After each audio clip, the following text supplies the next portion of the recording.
nous retrouvons aujourd'hui avec Nelly Courson, membre de l'association UFC Que Choisir, pour la seconde partie de notre chronique consacrée au bon usage des produits de santé. Bonjour Nelly. Bonjour Françoise.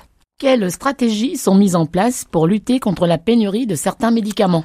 Effectivement, en 2022, jusqu'à 1600 ruptures d'approvisionnement ont été recensées. Le problème est multifactoriel et pas uniquement lié à la mondialisation du marché du médicament. Chaque officine est dans l'obligation de fournir les médicaments dans les 24 heures, ce qui mobilise en moyenne 1 à 2 heures par jour pour leur recherche. En cas de rupture de stock, la délivrance de médicaments à l'unité pourra être rendue obligatoire par arrêté. Les officines devront alors délivrer la quantité adaptée aux besoins du patient plutôt qu'une boîte entière dont les comprimés non consommés finissent par périmer dans une armoire.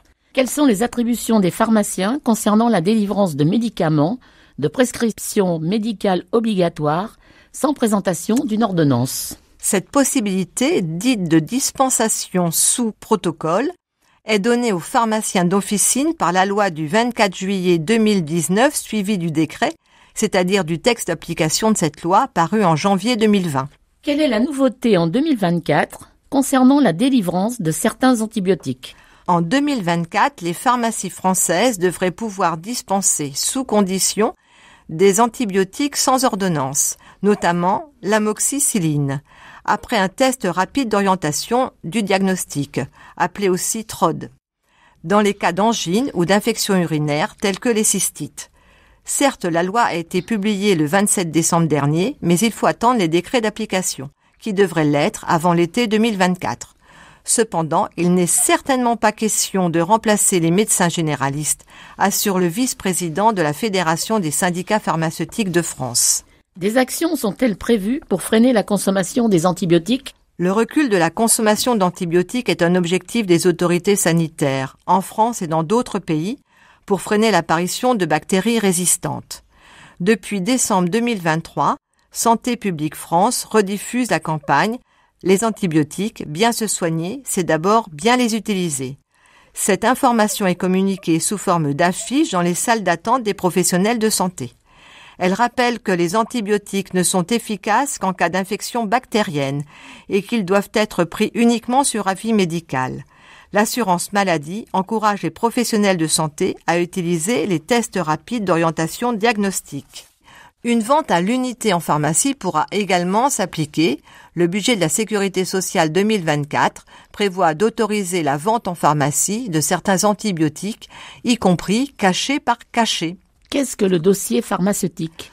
Pour rappel, le dossier pharmaceutique a été créé afin de favoriser la coordination, la qualité, la continuité des soins et la sécurité de la dispensation des médicaments. Depuis avril 2023, sa création est automatique.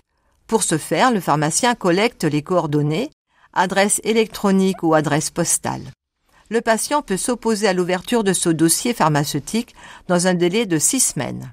Comment se débarrasser des médicaments non utilisés ? Il faut ramener les médicaments, qu'ils soient périmés ou non, dépourvus de leurs emballages, dans les pharmacies qui sont tenues de les récupérer. Ces médicaments sont ensuite collectés par l'association Cyclamen, puis incinérés. Pour éviter tout détournement de médicaments, la traçabilité est renforcée et ceux-ci ne sont plus envoyés vers certains pays. De même, les pharmaciens sont tenus de récupérer les boîtes jaunes qui contiennent les déchets piquants. Quels sont les engagements de l'association UFC Que Choisir face à ce sujet ? L'UFC Que Choisir s'est toujours battu par ses publications, ses actions judiciaires et ses études pour un usage plus raisonné des médicaments, éclairé par les données de la science. Cette association demande par exemple l'interdiction de la publicité sur l'automédication, l'inscription des principales interactions et contre-indications sur les emballages des médicaments vendus sans ordonnance, l'ouverture de la distribution de l'automédication aux grandes surfaces et parapharmacies sous la surveillance impérative d'un pharmacien.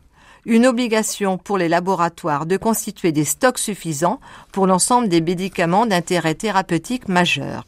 Si vous êtes intéressé pour défendre une consommation responsable, respectueuse des enjeux sanitaires, environnementaux et sociétaux, vous pouvez contacter l'association qui se situe 21 rue Beignet au Mans. C'est l'association Que Choisir. Le téléphone 02 43 85 88 91. Vous trouverez également des informations utiles dans le mensuel publié au niveau national et la brochure trimestrielle éditée au niveau local.